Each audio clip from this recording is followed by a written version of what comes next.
uncensored. Welcome to Hauntoverse Uncut.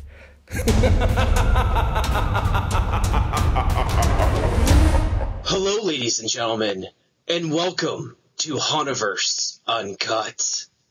I am, of course, Andrew Robarchek from Chicago, Illinois, joined once again by my very good scare buddy, Brian Bass from Nashville, Tennessee.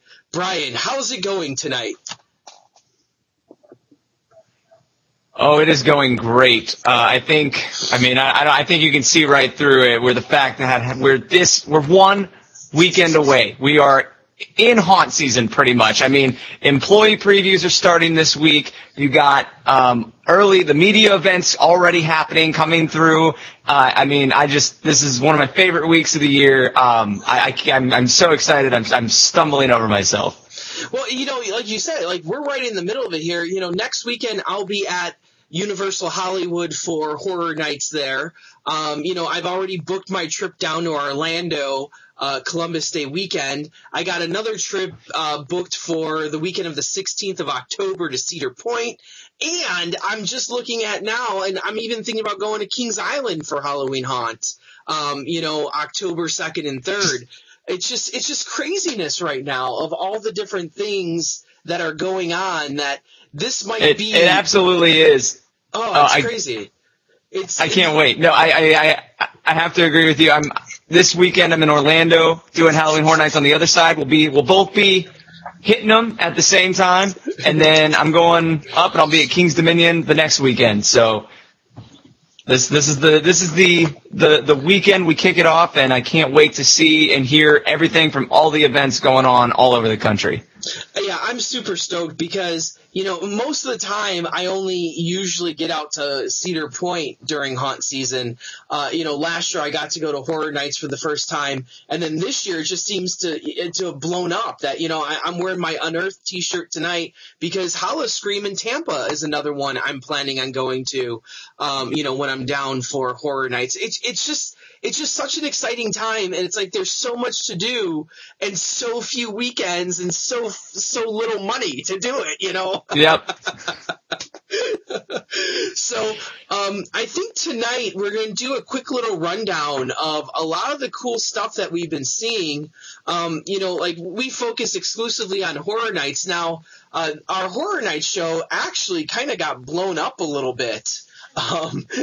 After we did it, that a lot of the things that we thought Thank you, everybody, happen, which is good. Yeah. They were only rumors. It was the leak stuff, and some of that leak stuff turned out not to be true. Even when we posted that video, Scream was still up in the air, and finally it got turned into the Purge, that we now are going to have a Purge indoor house, which I think is just going to be epic. Personally, I love that change. Look at that! Look at that glass. That is quite the flute. Oh yeah, sorry, getting in the spirit. Mm-hmm. No, that's true. I know. Pretty much right after we recorded that show, the night that it kind of all came out that Scream had been dropped, and from that Friday to that Wednesday, they fixed it. They said what was happening, which I don't think either of us were expecting that quick of a turnaround. And again, we'll have to see what happens. I'm pumped there's 9 houses. I think an indoor Purge experience is going to be amazing, and everything that was officially announced for that house or for that whole event was pretty much on par with what we were expecting. I do like the additions that we didn't really have details on, such as the scare zone with you get the black and white movie monsters, the color movie monsters, and then the kind of trick-or-treater section, which I think we might have said was going to be in Central Park. It's really just that fall festival takeover, which we were kind of speculating on, which is going to be awesome. And then what I didn't really know is it's more of a Grown Evil, the sequel, if you will, which was one of my favorite scare zones of all time. So I'm overall couldn't be more excited, and it was kind of a turn of events that I didn't get to go down this weekend. I don't think I'm mentally prepared for it all. So absolutely. We also had a few other announcements. Some of the big haunts out there. Cedar Point always is one that people like to talk about and like to go to. And there we saw a few changes, this year. They built a brand new indoor house, which I don't know if a lot of people were expecting.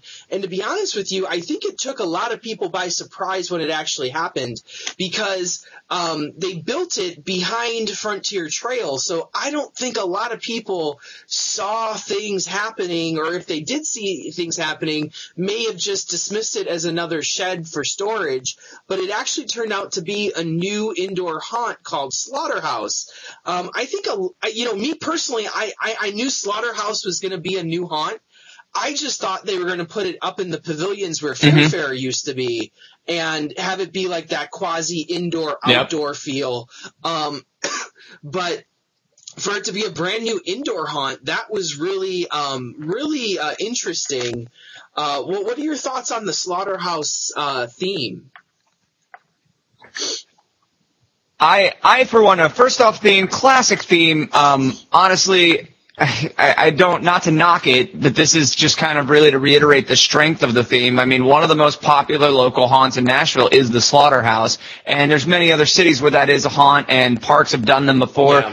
And I think because you can encapsulate so many terrifying things. You have the butcher, you have the temperature, you have the blood, the meat, the everything. You have all the elements. I think it's great. And like you said, almost we were talking before the show, honestly, it gets a little trickier the further down the list of haunts we go, because a lot of those parks just recycle their haunts for several years. That's why we love Halloween Horror Nights so much. They're going to give us brand new haunts to dive into and check out, where some of them they just update and change a scene, or get better props and makeup.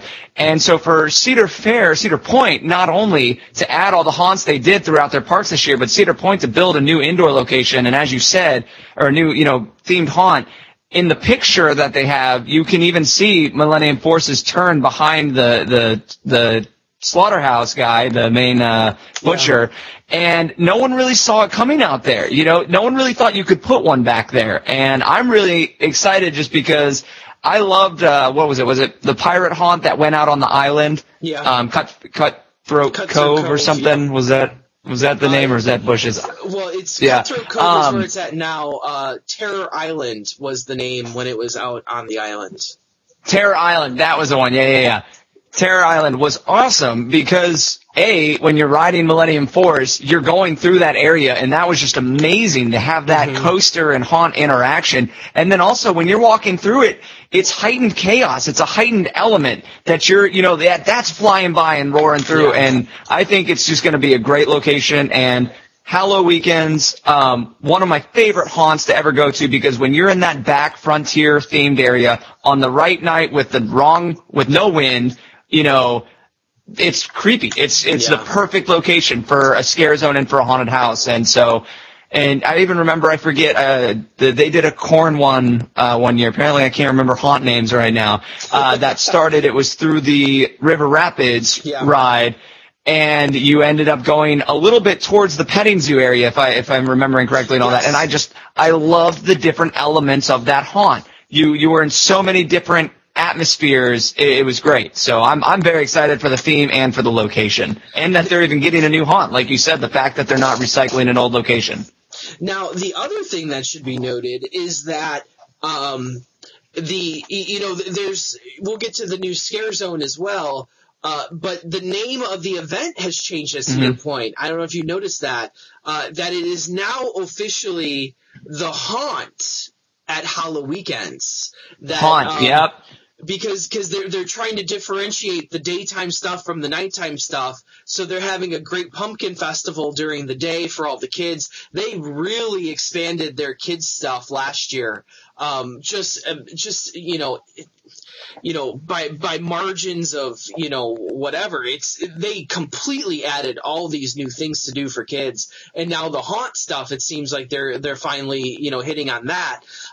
So the new scare zone is actually a redo of Carnival, and they're going to the old fairy tales theme that a lot of this stuff you see it start out at Knott's. That's where a lot of the haunts start and then they trickle down to the other parks in the chain. So Fairy Tales we saw out west. We've seen it. I was just looking. King's Dominion's doing a Fairy Tales this year as well. I don't know if that's new at King's Dominion or if that's one that's already been there. The problem with Carnival is it doesn't really allow for a ton of scary props because during the day it's a kids section. So, the Carnival stuff kind of worked because it was very circus-like. They covered up all the scary stuff. But you wonder what they're going to do now with the Fairy Tales and how much extra added props they're going to have, because Carnival, I think, had the most props of any outdoor scare zone, from all the banners, the tents, the old arcade machines, the animals, the giraffe. There was just a ton of stuff strewn about in that area. That giraffe, the scariest, the scariest prop ever. That stupid giraffe, man. That thing terrified me. I don't know why. Giraffe's one of my favorite animals, and that thing every year, like even in the daytime, I was like, no, I don't want any part of that. And I want to say that's one of my favorite scare zones or themes or areas from any park, because I love scare zones that are relative to the area they're in. And that's something, because it's hard to pull off ones that are they don't make any sense in the location there. And that's why I'm such a fan of Grown Evil and ideas like that. And Carnival just fit that whole Midway, theme so well, even when it, I think it moved a few times or was in two different locations because they had it in the front right and then back through and I loved it. I thought it was great, but like you said, they do have that kind of trouble where they have to make it family friendly enough for the afternoon, but still be able to transform it and to play off of the Cedar Point haunt at Halloweekends. When I went to their website for the first time, I saw it split, and I love that. That is something that I think, again, Halloween advocate here, it should be celebrated all day at the event you're going to. And that's kind of, Halloween Horror Nights, you just walk by and it's like, there's the sets, there's the props, at any park, honestly. And I love that you have the daytime festivities and, I'm in favor of even we had a haunted house that was local in Naperville, Illinois. They did a daytime kind of scary haunt for 13 and under, and then at nighttime switched it. And I think that's a wonderful, you've built this, you have all of these, environments already set up and use them, embrace them for the entire event. And I love that Cedar Fair is trying to do that. And I'm not too familiar with all their other parks because I've only ever been able to go to Cedar Point, because if I was going to go to one, it was, going to be that one. So I'm excited to see them expanding that, and I hope it catches on in other locations.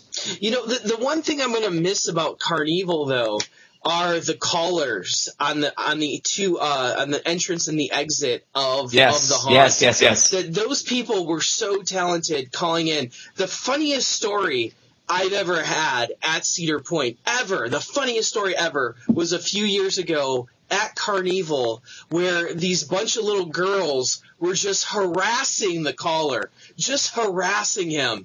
And finally, he puts his microphone down, he pulls out his whistle, and he says, "See this whistle? I blow this whistle. That means you're going to be gone. So get away from me right now before I blow this whistle." Because every guy, he was like, seriously, like the girls got to him that day, and he's like, "No, I'm done. I blow this whistle, the police come, and you're gone." Yeah. And I blow this whistle, you're out of here. Yeah. It was so classic. Oh my gosh. I was laughing for days when that happened. Oh, that's perfect. But anyway, you have a story? No good Carnival stories? I was gonna say the Carnival, that was the only good story was I brought friends up there who hate clowns, and it would be good for our friend Devin. Yes. And they didn't know how this event worked. And so we walked in, and it was just a wonderful experience from in and out, but we lost them immediately. And they walked in, and I did not see, they saw the first clown and went out and walked as far around as possible.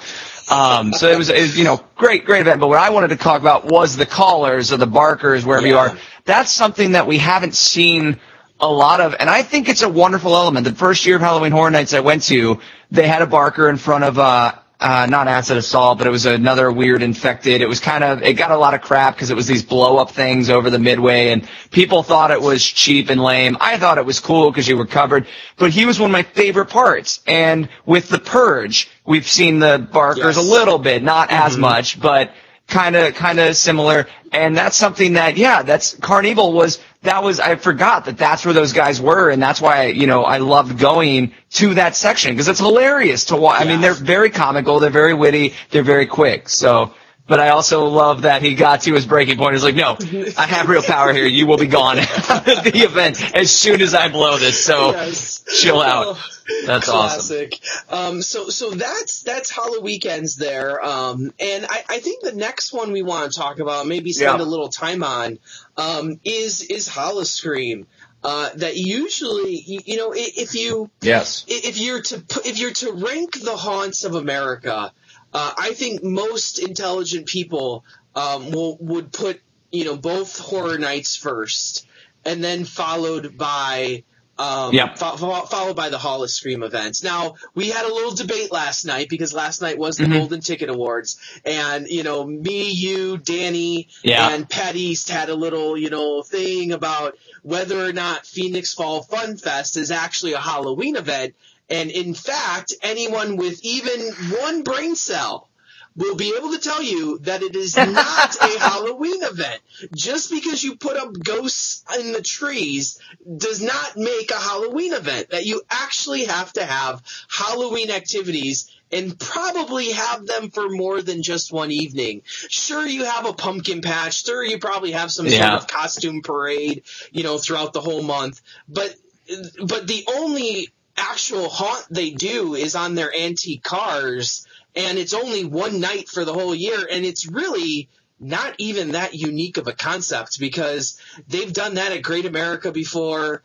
There's haunted train rides at all these different parks. So I would argue that Phoenix Fall Fun Fest not a Halloween event and should not be considered for the third spot on the Golden Ticket Awards. Come on, people. Who's voting? Just because you get 5 hours of VRT does not mean that it makes it a great Halloween event. It just makes it a great coaster event.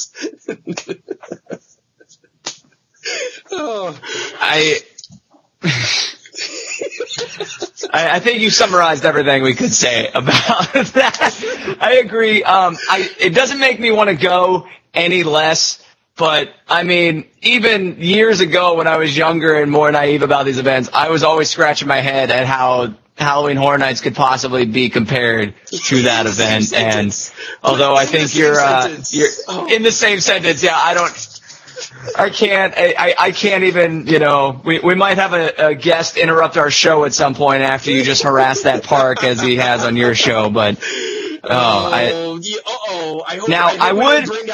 do think there's I don't know. He's been kind to our show. I think we fall a little closer to his atmosphere, so I think he'll leave us alone, hopefully. Because we know that Knott's is not Knott's. I was going to segue into Knott's because I will say, back on topic here, Knott's Scary Farm is, I think, the closest competitor that could, with Howl-O-Scream, to go up against, just due to the sheer size, and detail, and the special, something I was talking about, the skeleton key rooms and whatever, and I don't know if are they still doing their Alone House or whatever it was, a concept that I really wish could be more successful in the parks. I think just due to the sheer size of how haunts, you can't have them, but I think Howl-O-Scream and Knott's are probably the two closest competitors to Halloween Horror Nights, and I think you're right. Anybody that is well informed on this would agree. Yeah, for sure. And I have not been out to Knott's. We sent out, some correspondence in the past and they've loved Knott's, but, I kind of think Knott's is still going to be in the same vein as the Cedar Point, and Cedar Fair haunts. I think they're going to be ramped up a notch, but I don't know if they're going to be on the level. Yeah. Like, the one thing I was really impressed by at Howl-O-Scream, going through the Tampa version last year, was the amount of detail and sets that they had. I thought... It's true. I'm sorry. Go ahead. You can keep going. I'm sorry. I really thought that, it surprised me because I was expecting more of a Cedar Point, because the sets are nice, but there's a lot of black walls. It's a lot of, paint the wall this color and splash, drips of paint on it to make it look like, whatever. There's a lot of that in the Cedar Fair haunts. Like, there's a ton of that. In the Howl-O-Scream haunts, I didn't get that sense at all, that the Howl-O-Scream haunts were pretty top-notch, and each room was pretty well done. From a theming point of view, from a immersive point of view, I didn't have many complaints at all with the Howl-O-Scream stuff.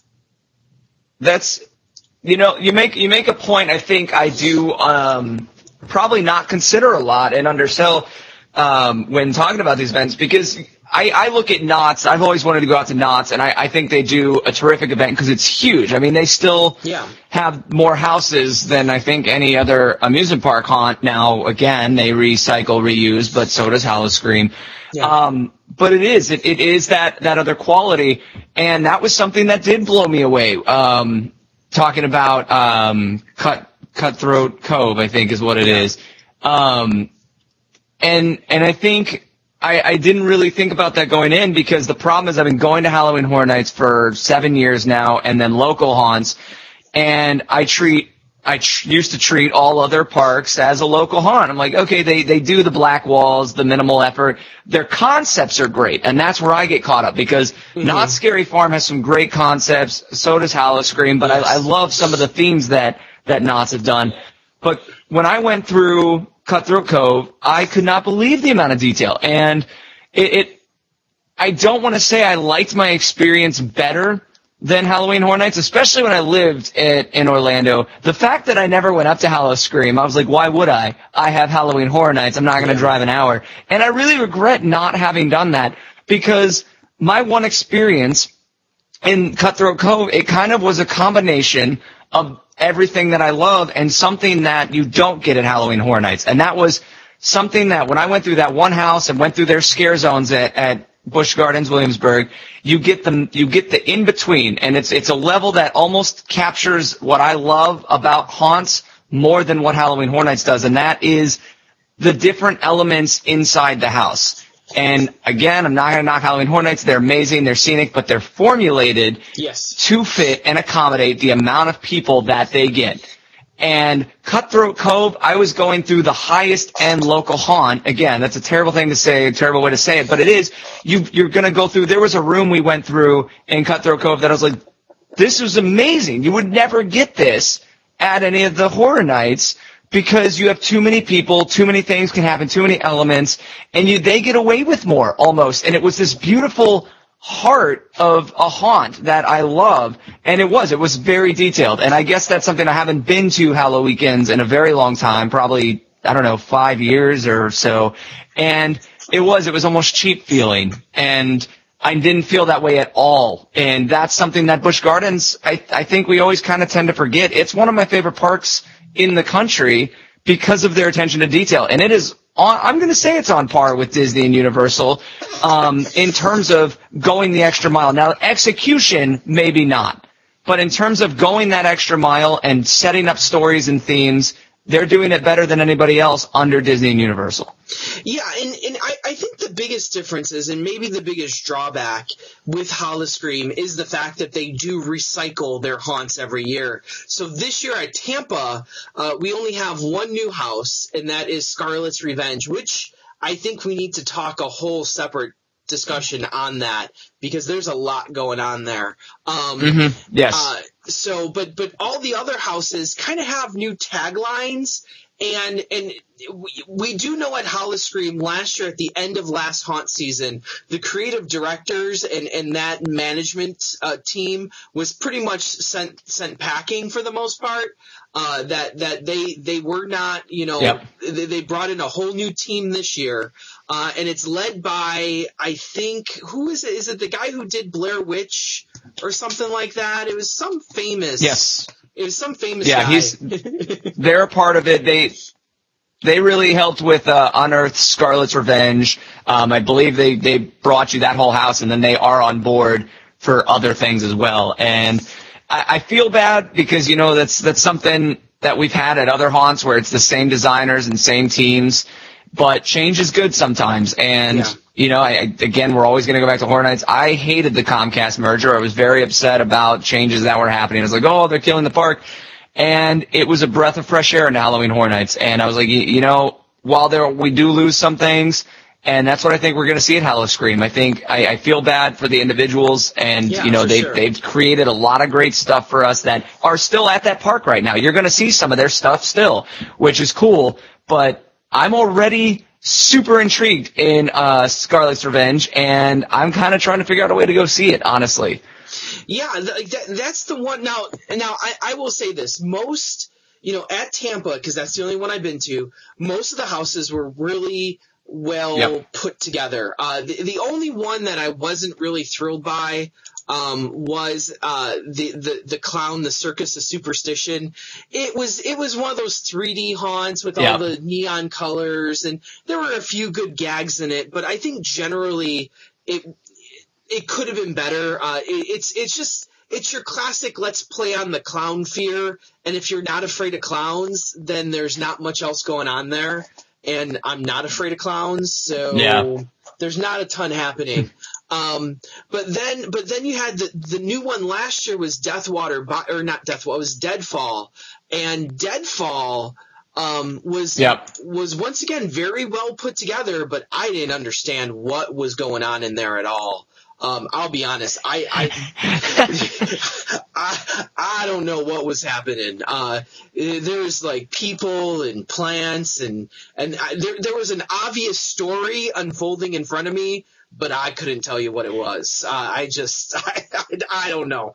I have to read that one again. It looked like it combined a few different concepts. Yeah, I remember reading about it, and I read up on it just when everything was announced. I was like, what's this one again? I was like, oh, and I don't want to specifically name things. It plays off of other haunt themes, and I feel like they combined a few different things.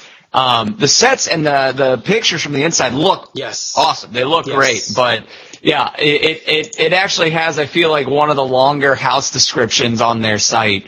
Yeah. So it seems like a lot to take in. And talking about superstition, I'm not a clown person either, and I don't care. I didn't care for 3D houses. I really didn't like them. And then Halloween Horror Nights Orlando changed my mind, and I thought they were incredible. They redefined what a 3D house could be in my mind, and then they kind of lost me again, so I'm glad they took a year or two off from that. So, yeah, if you have a house, I could see the clown concept, if it doesn't bother you, okay, and then if the 3D is just kind of, hey, look, the different layers, that's cool. Exactly. Then fun to walk through, but I can't imagine worth, taking too much time out of your night to do. One of my favorite ones was actually one of the older ones at Tampa. It was Zombie Mortuary. I just thought the scenes that they had, like there's a scene where you're walking through a chapel with a funeral going on, and there's people who are crying in the pews, and then there's the casket. It's just and you don't know what's real. You don't know if those people are real, if they're just mannequins or whatever. That was a really cool scene. And then I remember going through a place where, it's like a morgue type idea with the cold lockers from the wall that open up, and like they would pop open and people would scare you. It's just stuff like that. Like the way I think a good haunt is if I can walk out of that haunt and a year later tell you scenes from the haunt, that was a good haunt. Oh yeah. Because I'm struggling to sit here and I'm struggling to tell you what was in Deadfall. I couldn't. I have to walk through that one again to figure out what was going on there. But actually, I think the coolest concept last year is a concept that I really hope we see more of, is the idea of the interactive haunt with Zombie Containment Unit 15. Man, so cool. That is something, as soon as I saw that, I wanted in on it. I wanted in on it so bad. I've told you about, or you just mentioned earlier in the show how I love the interactive, the skull rooms, the alone houses. And when that, I was like, man, like, you have all, like, there's a ton of zombie interactive things happening around the country and world right now. You have the paintball, the laser tag, the airsoft, the hay rides, all that stuff. And I was so happy to see a park incorporated in, and it looks like a blast. It looks scary, fun, awesome for everybody involved. It'd be awesome to be working it. It'd be awesome to be in it, so I have to agree with you that's something that hasn't really been tapped into and should definitely be more apparent in the events. And actually the people who I think do it best are out at Knott's, where they treat it as like a scare zone. So through their kiddie area, they actually send missions through, and you have like objectives as you go through. Now, the Tampa one, I thought could have been – it was a really fun idea. It was a really cool theme, a really cool story, because as you're standing in line, they got the story piping in. It was really awesome. But I think the execution failed, because the way it worked is they gave you a gun and you would shoot the zombie, and the zombie would light up with this super huge LED like circle on their chest, and they would be frozen. Yeah, I saw those. And the problem is one, you clearly saw what was happening in front of you, because the haunt was kind of small and wasn't really like segmented. It was like segmented with like gates and stuff, like fencing. So there weren't like traditional walls that you could basically see through a lot and see ahead of you. So when you saw something flashing bright white in front of you, you kind of knew what was coming. And then like the first person's the one who shoots everybody, and then like the people behind them are kind of like just following that first guy. So, but I'll tell this story. It was quite classic. My dad took the lead on the zombie containment unit, and he's getting up there in age, but he's jumping around. Like, I thought he was going to start rolling on the ground, like trying to shoot people. It was crazy. It was actually a lot of fun, though. I won't lie. I enjoyed the hell out of that one. And I really hope more haunts actually get that type of thing there as well. Yeah, absolutely. And again, it's something it's different. We're talking about how to round off these events, because you get scared, you see a show, you ride some rides, and you have the haunted train rides. Again, something that Knott's did. I haven't kept up. One of my favorite ideas ever is the haunted log flume. Bringing it back this year. And I remember watching videos. I think they did the evil. Yeah. Oh my gosh. That's brilliant. It's great. I love it.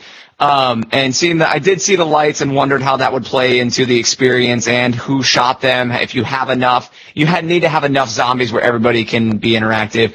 But again, it'd be a blast. Like, even for people who don't get scared, you go in, you want to be a kid again. That's why you're at a park. You're having fun to play the game, get into character, shoot the zombies, let yourself just have a blast and then go get real scared, whatever. So yeah, I think if we can kind of work on that, or they can kind of work on it, we can see the progress and the execution where, you don't have it spoiling it for everybody, where one person gets to shoot them and then, there's 6 zombies ahead because I can see their flashing lights. So, another one that I was intrigued, I would love to go through, the basement is just another kind of classic haunt idea, Halloween idea. Just looking at it, like, that's the house that stands out to me just because of concept wise. How do you feel about that particular house? I thought the basement, maybe more so than any other haunt I've ever been through, told a story. And as you progress through the house, that story unfolded in front of you. And as you're walking through it, you're like, oh my God, this is happening. Now this is happening. Now this is happening. Until you get to the final scene and you're like, everything just unfolded perfectly. And I think that was really the strength of that house, was the fact that it told a story from start to finish. And if you were observant, you could pick up on the story. Sometimes I think Horror Nights tells a story but it's a little too nuanced or it's too complicated. Whereas if you don't do the backstage tour, you're never going to pick up on the story. There's a story in all their houses. It's just a matter of if you can actually pick up on it and actually watch it unfold. I like to be able to discover that stuff for myself, and I thought the basement really did obvious elements that, hey, I can really follow this story as it progresses, which I thought was really cool because usually you don't get that. Yeah, that's a big strength. Haunted houses are, I might not be able to pick on the story the first time because I'm, just running through getting scared and not really. I'll be like, oh, that's really cool. That must, and then freak out. But I do go through a few times, and that was Dracula. Dracula is one of my favorite haunted houses of all time at Halloween Horror Nights. And I know it was a fan favorite.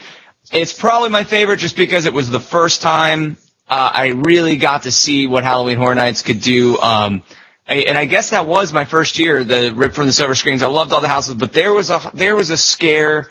That was the first time I've ever had a scare on that level. And I remember I was unable to take, it was the first time I was unable to take in what was happening because as coaster enthusiasts and ride enthusiasts, we're very aware in these situations. I remember I got off Rip Ride Rocket one time and I was like, oh my gosh, did you guys see? And they're like, what? I was like, there's no line for the 2 haunted houses in the back. Let's go. And like, no, I was not looking at that. I was riding the ride, and you see that kind of stuff. And same in the haunted houses, you jump and scare. And I just remember trying to recap and it was so overwhelming. I finally just shut down. I had no idea.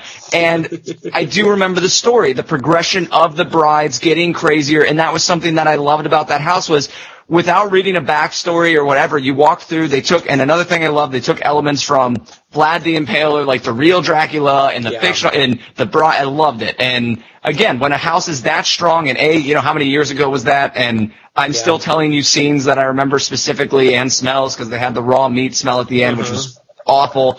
That's something when it all comes together, it makes one of the best houses. So I'm really glad to hear that the basement, because again, every time I look at that haunt, I really want to go to the basement just because I think it's a creepy concept with Mama's Meats and all that good stuff. Something I do want to bring up, we were talking about this. Does Tampa do they have scare zones this year?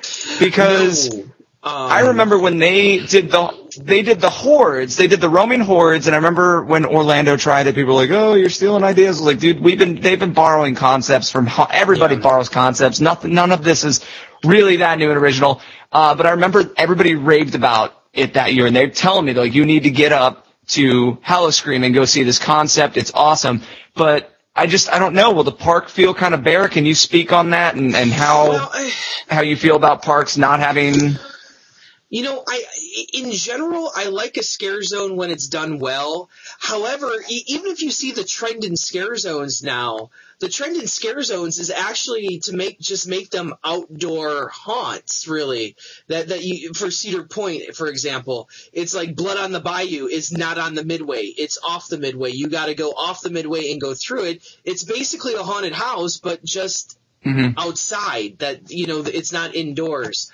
So that's really been the trend in scare zones. So this concept of the horde was completely new to me, and I had heard about it, that this scare world, almost the all-encompassing Halloween event, and they do have like groups of people, and they don't have a ton of them, and really those are not the things that I was really looking for.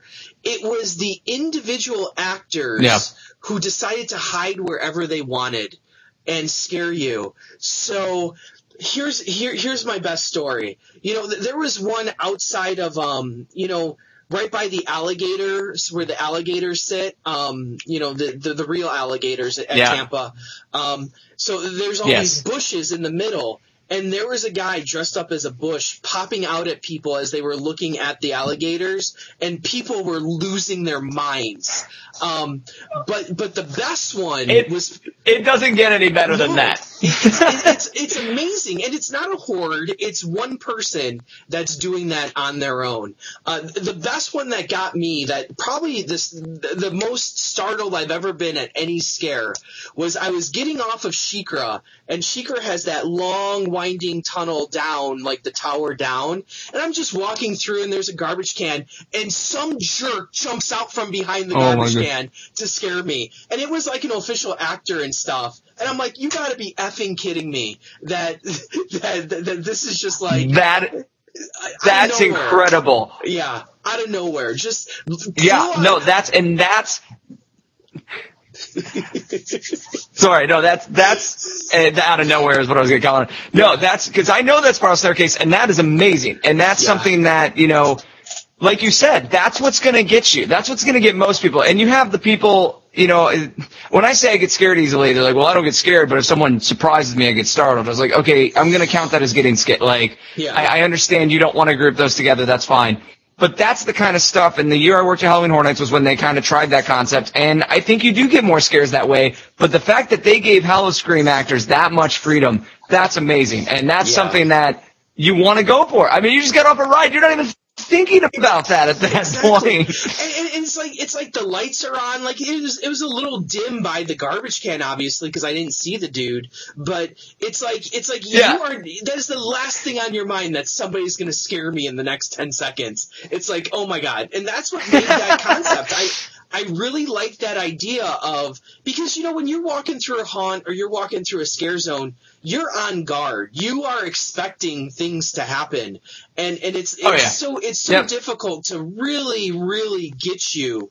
You know, we talked about a few things already here, and I talked about a few things on the HHN show, but it's like, it's so difficult to really get you good. But if you have that whole world to play with, man, there is so much open to you that you can do with that. And it's, I think that concept has limitations, but I think at the end of the day, I think it's kind of cool that you should have. I'd like to see a mix of those things: scare zones, haunts, and just random people spread throughout the park. You know, I think if you could find that balance, and that's what I was hoping to see. Yeah. Oh no. And that's a problem. And you can speak on this a little more, because Halloween Horror Nights, when they did the hordes, they did away with scare zones, and that's where I knew we were in trouble, because you can't fill the whole park, and that's I hate. We've talked about it. The only reason I don't like Halloween Horror Nights, and I like Six Flags Great America Haunt over this, is there's stuff everywhere. There's decorations all over the place. No, they're not great. They're cheap $2 cobwebs and spiders, but I feel more involved. And with the hordes, you kind of lost that, and a lot of people were mad to the point where they did a huge hiring thing halfway through that haunt and brought in 2 more hordes to try and fill the park out. And that's where, when we got the announcement for the 25th anniversary, I was like, man, if they do a combination, because they've always had the wandering chainsaws or whatever, you fill out, you get scare zones here, and then a few place roamers, and then a few place like just haunts, and then just like run around, like a bush or a trash can scare, you know, something where you're always getting, you know, shot at. And that year that I worked there, that they decided to do that, some of the best scares I got were off the beaten path, where ways people thought that they were safe, or if you were lucky enough to get pulled into a restaurant or a store, I mean, field day. It was the greatest thing ever. So I think if we could see more of that. And did you feel that way at all at Howl-O-Scream before we move on to Williamsburg? Did you feel that there was any kind of holes, or that it was very in between, you had no idea? And did that help with the suspense, maybe? Because you have no idea.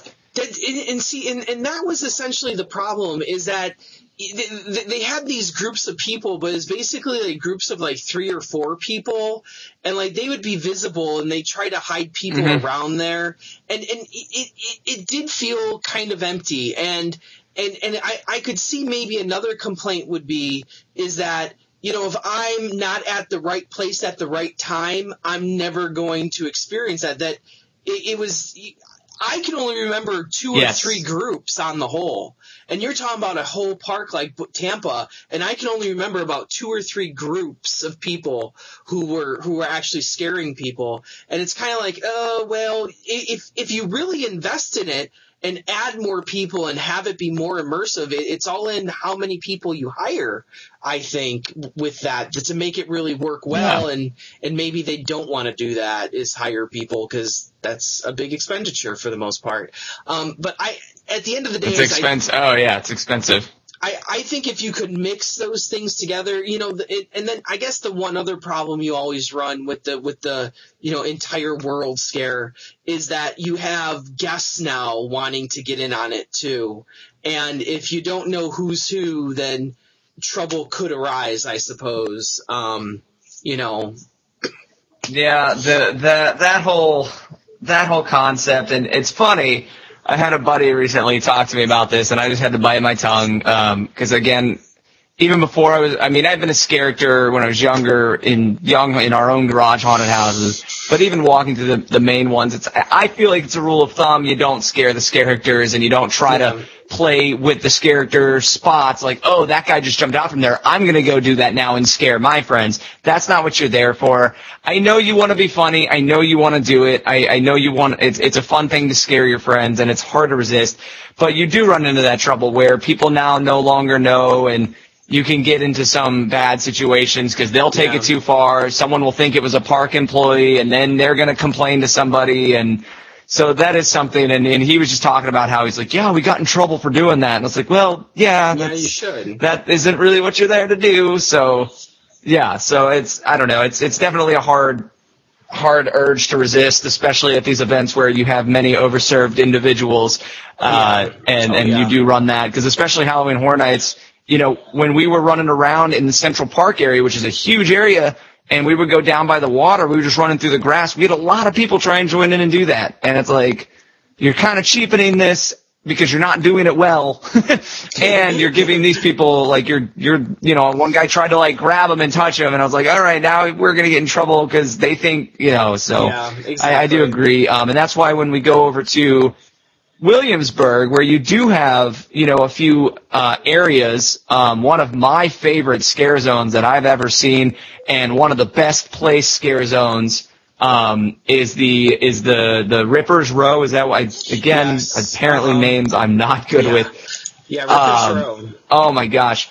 The territories is what they call them. Yeah, yes. Ripper's Row, Ripper Row, right as you come into the park. And that is something that makes me so mad. Halloween Horror Nights Hollywood, you're going to get to see how you should open a haunt event. And that's in Hollywood. That's how you do it. Ripper's Row, you come into the gate, you are in this creepy, crazy, awesome atmosphere. The things that didn't have faces, they were like mannequin things. Those got under my skin more than anything else. I love that area. And then Vampire Point. Again, so let's go over there. Ports of Skull, wonderful location. Williamsburg, Howl-O-Scream, one of my favorite haunts and one of my favorite parks for the location. So let's go there for a little bit. Yeah, because I have not been to the Williamsburg one yet, but I've heard really good things about it. Just the haunts in general look like they have really cool themes. Before the show, we were talking about the Deadline and being in a really unique area. Yes. Where, it's underneath Escape from Pompeii, which I think is a really cool idea. Yeah. Oh, absolutely. And that goes on what we were talking about, maybe it's the nerd sides of us, but doing these haunts that take on existing attraction locations, such as you have, Bitten, I think, is in Drachenfire's old station, and then Deadline is under Pompeii. You get to go to these really cool locations, and I don't know if it doesn't, it might just do it to the people who are informed, the enthusiast community, and the ones who love going to haunts. But it almost adds an extra element where you're now going to a location you don't typically get to go. You feel like you're actually exploring the park in a way you don't get to, and that adds an excitement level and an adventure level to it, where you're not just like, oh, we're going through, that was kind of my problem. I love the Jaws line house in Halloween Horror Nights, but also you were in the Jaws line. That wasn't too exciting. But when you go into these sound stages in these buildings that have no purpose other than haunt locations, it's pretty cool. And so Deadline under Pompeii, amazing idea. Using the old Drakenfire station, awesome. Lumberhack goes out. I think it's back in those woods near Verbolten, I believe.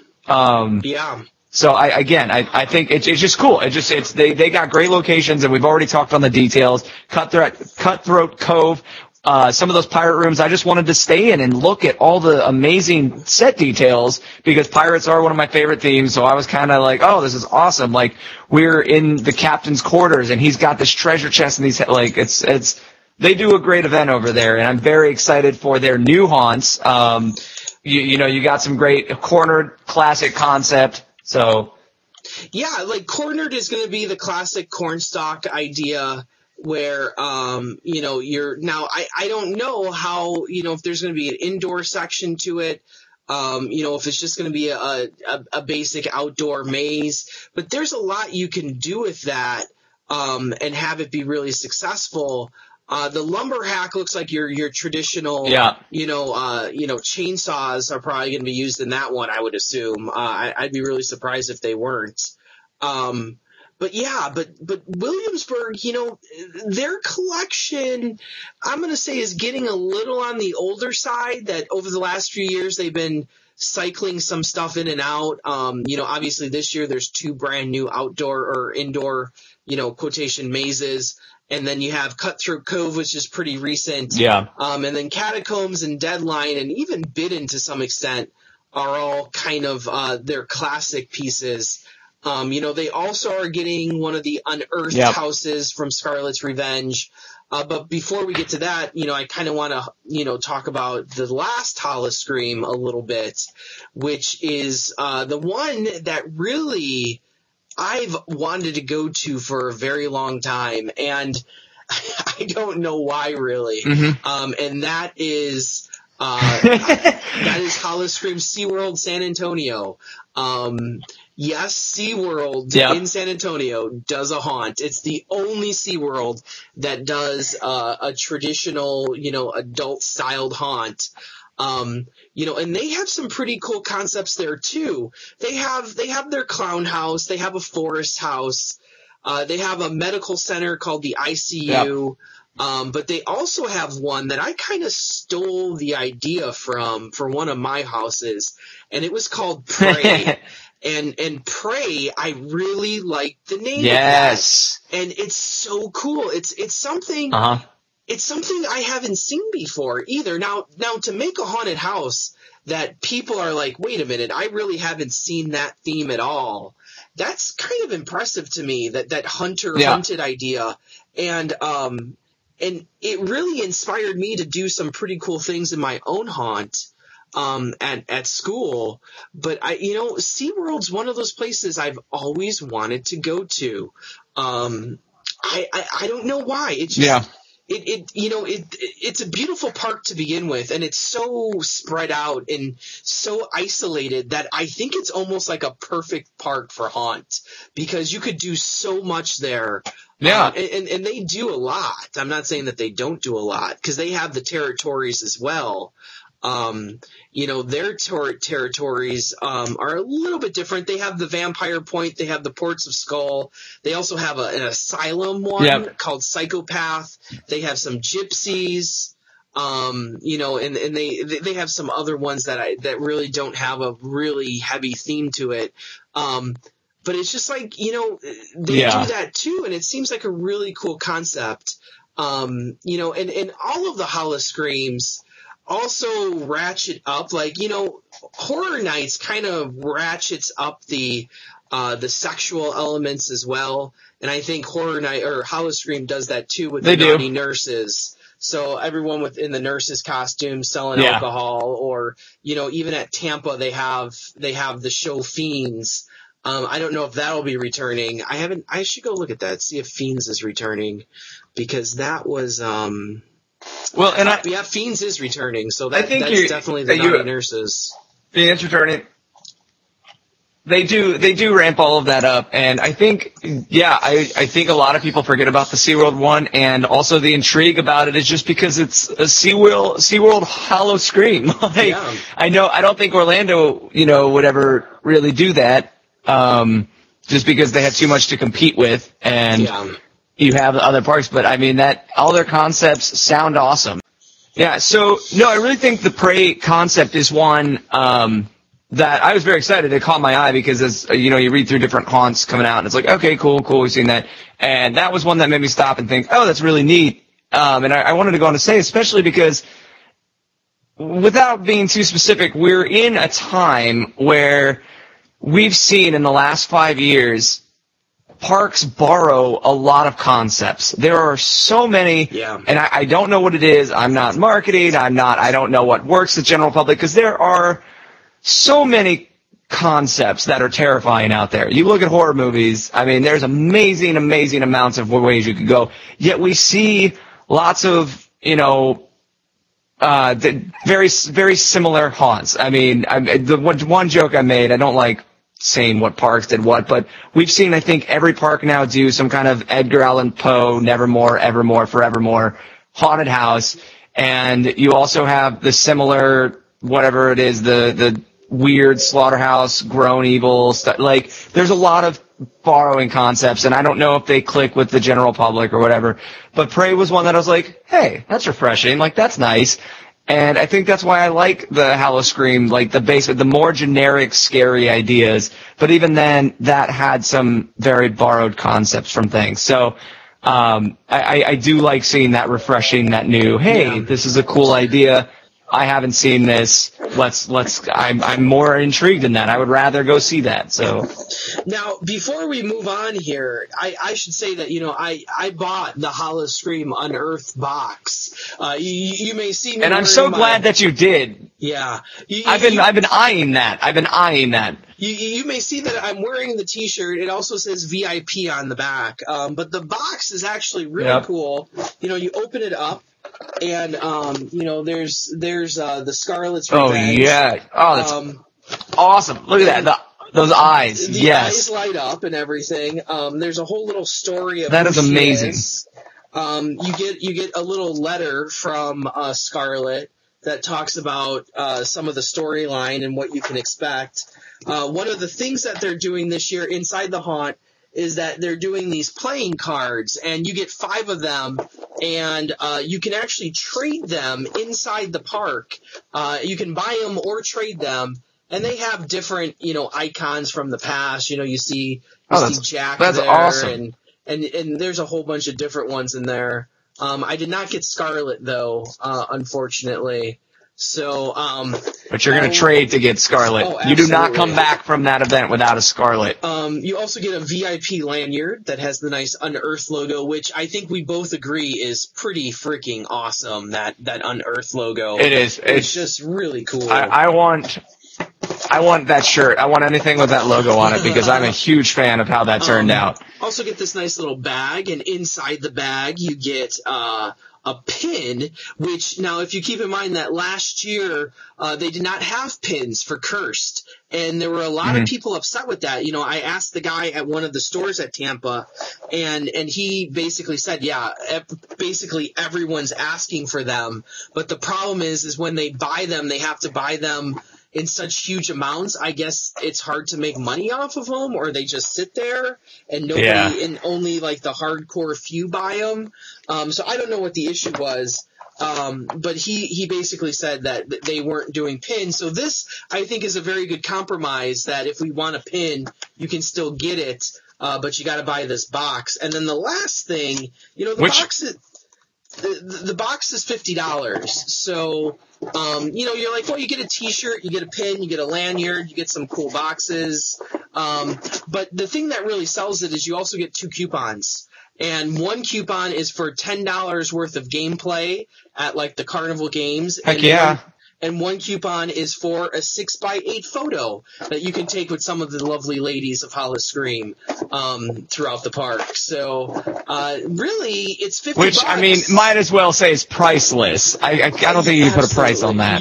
You cannot put a price on taking a picture with a beautiful woman ever. But I will say you might have just sold this box to me because I'm actually amazed at how much they put in that. The fact that you just didn't get a T-shirt and a lanyard is, I mean, the in-park credit is something that is already intriguing.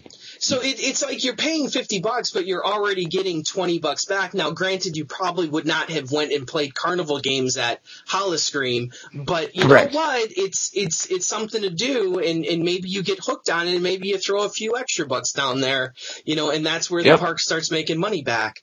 I would highly suggest that box. If you haven't bought one, it's pretty cool. Just for the T-shirt, this is one of the coolest T-shirts I have, and I just love Busch Gardens T-shirts in general. That the material is always super soft, great, well made, and it's got like that sticky stuff. You can see it reflecting because it's that sticky, blood stuff that they put like on the HHN shirts all the time. So it's really, I love it. I love everything about it. It's so cool. But, we really didn't get to talk about Scarlet's Revenge. Maybe we finish up that for this night. Oh, we didn't. Because the biggest I think we can. We didn't talk about. And it's true. If you haven't seen it, on our YouTube page right now is the extended director's cut of the commercial for Scarlet's Revenge. And I think that's what really sold me on the whole event, was that commercial was so well done. And it's got that, Blair Witch feel to it a little bit, but just the ending of it is just so out of this world amazing. Like, I think everyone and their uncle knows what's going to happen. But I just got really excited for this house, and I really don't know what it's going to be. Like, what is this house going to be? Yeah. And that's something that they're so good at, and it has the Blair Witch feel and everything, but the thing they do amazingly is they hook you, and you don't even know why you're hooked. You don't know the details, but the atmosphere that they set up and the intrigue, the way they sell you on the intrigue is so good that they don't even have to show you all that they did. But I will say when that video surfaced, I wasn't really sure what I was watching. I was like, oh, cool. Now, I love the themes Howl-O-Scream has done. One of my favorite commercials since Bloody Mary at Halloween Horror Nights. Speaking of which, Halloween Horror Nights' 25th anniversary commercial.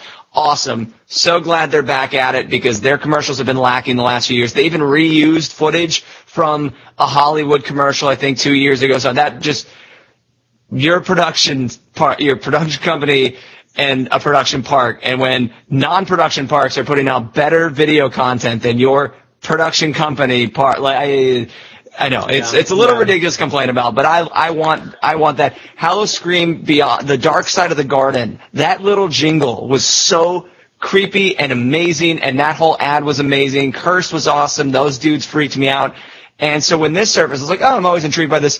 I mean, was awesome. Was so good that I was like, I don't know what this is, but I'm going to find a way to get to it. And I was kind of watching, waiting to be disappointed. And I wasn't. I was 100% blown away. And I was like, oh, that's awesome. Like, I need to go see this. I don't really even know. It was kind of that I watched it probably 4 times in a row as soon as it came out. And I was like, I'm not even sure what this is, but I want to be there for it. So I'm very jealous. I'm hoping I can squeeze time for it. I don't know if I'm going to be able to. Do you think it's one we'll see stick around, even though it is kind of a? I think so. You wonder because maybe they're going to start moving into this. Let's rotate some of the haunts every year. And maybe they'll just pick one to rotate every year. Instead of trying to refresh all of them every year or trying to rebuild all of them, maybe you just pick one and that one changes every year to a new theme. That's the one. So I don't know, but I'm really excited for it. I was really debating going back to Howl-O-Scream. And since I got this box and since I saw that commercial, those two things really sold me. I'm like, oh, well, I think I'm going to go back. I'm going to spend the extra hour on Saturday night and go to Howl-O-Scream. And you know, 'cause and plus you get some nice rides too. So it kind of breaks up the Halloween, theme of the weekend. And I get to ride She-Ra, and I get to ride Kumba, and I get to ride Cheetah Hunt, and you know, like that's a cool concept too. So I'm excited. Yeah. Oh, that just reminded me. Big news. I don't know if people heard. It's not huge news, but it's still fascinating to me that Halloween Horror Nights will be keeping Diagon Alley open for Halloween Horror Nights. So definitely was not expecting that. I know a lot of people were really disappointed about that. Now, you could get in last year if you came in from Islands of Adventure and they wristbanded everybody. It sounded like a terrible process to be a part of. Pretty sure they were like going around checking, making sure people coming out of the bathroom had the right tickets. But I heard if you were in, there was no one there. I think it'll be the opposite effect. I think it'll be very busy, just judging by the fact that Mummy, that's the only time I ever see Revenge of the Mummy get a wait time as much as it gets. Rip Ride Rock, it's always busy. And you might even get, the people who didn't get a chance to see Diagon Alley, and if, the kids throwing a big enough fit, they'll buy a Halloween Horror Nights ticket to come in and see it and ride the rides and stuff. So, and I'm going to be honest with you that there's a lot of danger with them keeping that open because you know what? If I haven't been to Diagon Alley, I can now buy a $110 frequent fear pass and pretty much go 3 nights a week and get the same experience, which kind of, and you know what? Part of the problem that Horror Nights got into last year was having all these little kids running around in an event that isn't designed for kids. And, a person pays the extra money to stay at night and to go to Diagon Alley a little bit more, and then they say, oh, let's go, this haunt looks fun. It's Alice in Wonderland, and they get inside and they're completely offended walking out, and it's like, well... you can only fix that so much, but it is.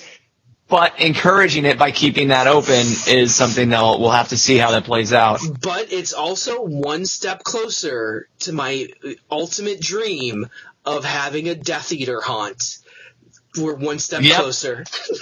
And when the fact, literally, that's all I thought about when I was like, they're like, Diagon Alley will be open for Halloween Horror Nights. I was like, we're getting there. She's gonna crack, and we're gonna have a Death Eater Dementor haunt, and it's gonna be the scariest haunt ever. I will flip out. Man, I went and rode Forbidden Journey for the first time. I got spoiled living in Orlando, rode it all the time, and I felt bad because there was a kid who was a single rider, probably really pumped to be on this ride, and he was having a great time. But man, I screamed a inappropriate word at the top of my lungs on Forbidden Journey when that Dementor popped out. I've ridden this ride 50 times maybe at this point, but we put 2 years distance in between my rides. I completely forget. And that first one out of the dome screen, I felt like I was just sitting there, and my wife was like, watch your language around the kid. I was like, the Dementor, I'm sorry. Like, that's not my fault. So if they had actual Dementors and Death Eaters in a haunted house, it'd be over. It'd be amazing. And I don't know why. Even if we could, honestly, I'd even compromise. I know she doesn't want anything scary. I think not Marvel. Seuss had a similar deal. You couldn't touch their content.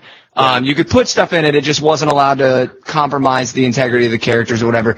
But even if we could just use that England facade for, going back to Ripper's Row, something amazing there. Yeah. You have this awesome location, and something that I hate about Halloween Horror Nights, you get halfway through the park and it dies out. You have Bill and Ted's, you have 3 more haunted houses that way, but there's nothing. There's a fire barge, which is cool, but again, you don't have anything in the back of the park. And so if we could get that haunt going and then just trickle into, Islands of Adventure, get something scary going in that area, and then have the 2-park super haunt again. I would settle for just a roaming horde of Death Eaters at some point. With, the one scene I think of all the time is from Goblet of Fire at the very open when they're doing the Cup series with all the Quidditch teams, and the Death Eaters come in and blow up the whole tent area, and they're just marching through with those huge hoods that got changed because people said, "Oh, that's a little too much like the KKK. Let's move away from that and let's give them silver masks." Tone that back a little bit. But yeah, just to have a roaming and the masks are still scary. Oh my God, yeah. But just to have a roaming horde roaming through Diagon Alley would be so epic. Oh my goodness. Could you imagine being in Nocturne Alley? If you're in Nocturne Alley just hanging out, I mean, I would cry. I would not be okay. It's scary. The place is terrifying without it. Yeah, that's. I mean, my buddy, the first time he rode the train, and I don't want to spoil it if anybody hasn't seen anything, there is a scene that is kind of scary depending on the direction that you go and the seat that you're in, and the Death Eater thing that happened, I mean, it's pretty creepy, but he was in the best spot, and I mean, he said it was on par with the Halloween Horror Nights jump, that it got him that good, and I mean, it got I put my sister in the seat. She knew not to trust me, so she was like, she wouldn't trust. I was like, "Oh, look out the window," and she's like, "Uh-huh. Yeah, you wanted me here." So, I mean, again, hopefully in a few years when she's ready to breathe life into it and she's, wants to be on top of the attention world again, she'll be like, "Oh, we're bringing, this to Halloween Horror Nights," but it'd be terrifying and amazing. So it'd be epic. Well, I think on that note, I think we should wrap it up. Well, what was your final thought there? I think so. I just was going to go on about how I can't believe Halloween Horror Nights is this week, and I'm so excited. I pulled out my Halloween stuff today. I waited a little later than I typically do, because I don't usually wait till the end of September, like most people would think that's already too early. Oh yeah. But I put it out earlier. And I already got my good first scare of the season, because my wife thought it would be funny as I was coming down the stairs to hide and wait. Something she's never done. She has never popped out and scared me like this. So I was completely unaware. And it was so close to water going everywhere because I had a cup in my hand. And the only reason that didn't happen was, it wasn't like a Halloween Horror Nights scare where I jumped and screamed. It got me so good I just froze. I lost all emotion and feeling because I just was not prepared. I heard the microwave going off, so I was like, "Oh, she's in the kitchen," and she just grabbed me and said, "Boo." That's all she did. And I was proud of her. It was a solid scare. She was hiding under the stairs. I wasn't ready for it. So, classic. Pat East would be happy with how classic it was. Speaking of which, I don't know if you've seen, Pat has done an amazing job on his haunt. His themed, he does awesome work. We'll again, hopefully we get him on the show because we should bring him on to talk about that. That's what he should come on to talk about, and maybe a little Horror Nights too, just for funsies. Yeah, I think I'll talk about whether maybe we'll do on the recap show or just beforehand. We've got a big season coming up, and I guess the next time that we hear from each other, we will both have been kicking it off at Halloween Horror Nights. Oh, absolutely. Oh, that's awesome. I'm stoked for sure. So thank you, as always, for joining us here on Hauntoverse Uncut. Hopefully you've enjoyed your time with us this evening. I'm, of course, Andrew Barczyk from Chicago, Illinois. And I'm Brian Bass here in Nashville, Tennessee. And, as always, scare on, Scare Warriors.